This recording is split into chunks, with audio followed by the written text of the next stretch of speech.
What will be the most important language of the next 30 years? To answer this question, I've read through a bunch of studies, think pieces, and data sets, and I've chosen what I see as the top 5 languages that you should learn to keep up with the changing times. Of course, there's no one-size-fits-all language. So instead of ranking these languages, I've given them each their own award, from the comeback king to the best bang for your buck. That way you can choose for yourself which language fits best. How did I choose these languages? Well, I assessed them based on 3 criteria. First, speaker demographics. How many people speak that language? Is that number expected to grow? And are these second language learners or native speakers? Second, I looked at economic growth. Is this the language of a growing economic region? And will this language be vital for business in the future? And third, I looked at cultural impact. Are a lot of movies, TV shows, and songs produced in this language? And are these media exported abroad, or do they mainly stay in the domestic market? So, with no further ado, let's start with our number 1, French, aka the comeback king. French used to be the universal language of Europe before it was ousted by English in the early 20th century. However, French might come back to reclaim its title, but not for the reasons that you're thinking. Look at this. French has 274.1 million total speakers. However, over 70% of those speakers learn French as a second language, not as a native language. And no, it's not because of a wave of American high school French students. Hey! Mais je parle français maintenant! Incroyable! Most French speakers are found in the former colonies of France and Belgium, which spread across the globe. Remember, French is an official language in 29 different countries, and along with English, it's the only language to be spoken on 5 different continents. And a lot of these French speakers are in sub-Saharan Africa, which is expected to blow up over the next 30 years, both in terms of its population and its economy. In fact, the National Intelligence Council predicts that during the next 20 years, quote, sub-Saharan Africa will account for around 2/3 of global population growth and is poised to nearly double its current population by 2050. Because of this giant population boom, people are expecting a comeback for French as a second language. Case in point, a 2014 study predicted that French would be the most spoken language by 2050. Now, this study's methodology has been questioned a little bit, but even if French doesn't cinch the number 1 spot, these demographic shifts point to French being a key language of the future. And even if sub-Saharan Africa does not become a big economic hub, France is still projected to be in the top 10 economies in the world in 2050, meaning you can't go wrong studying French for business. But there's another language that's expected to have an even more meteoric rise, and this one might come as a surprise. Number 2, Indonesian, the dark horse. Quick, what are the most populated countries in the world? The first 3 are probably easy to guess, right? China, India, the United States. But would you have guessed that number 4 is actually Indonesia? Indonesia is a massive country that we almost never hear about, but soon that may change. According to a recent study, Indonesia is predicted to be the fastest growing language of the next few decades. Right now, Indonesian isn't even in the top 30 languages in terms of native speakers, but by 2050, it's expected to be in the top 10.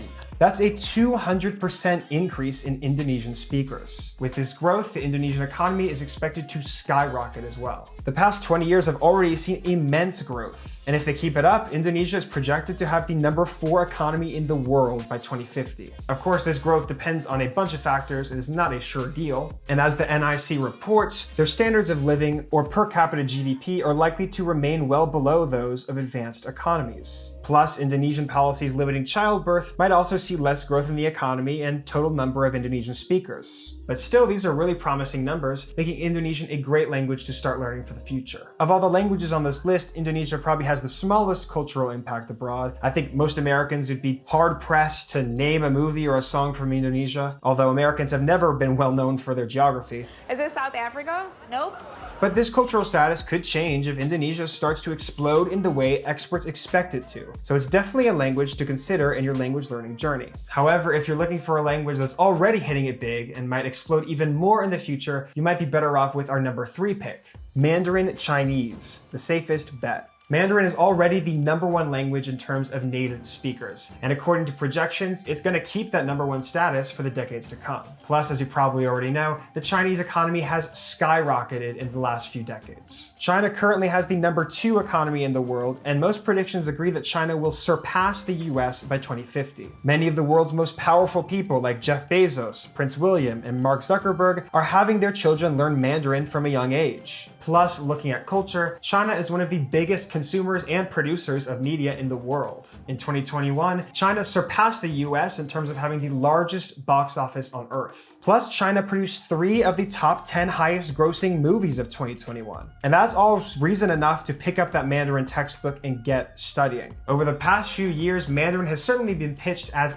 the language of the future. But it's important to note that Mandarin, while still a very sure bet, also has its limitations in certain areas. First and foremost, the China-United States trade war has meant that America is more and more isolated from Chinese markets, meaning Mandarin may not be as key for business as previously thought. Plus, on the cultural side, China does not necessarily have the soft power of some of the languages on this list, with few Chinese pop stars or blockbusters having success outside of China. This can make it pretty hard to learn the language since you might not know where to start to find authentic materials. But one solution could be the app FluentU. FluentU teaches language through real-world videos like movie clips, YouTube videos, and songs, such as this Chinese video about foods around the world, or this one about Chinese cinema, all with interactive subtitles so you can follow along with no problem. In fact, 4 of the 5 languages we discuss in this video are available on FluentU. So if you want to give it a try, get a free trial by clicking the link in the description below.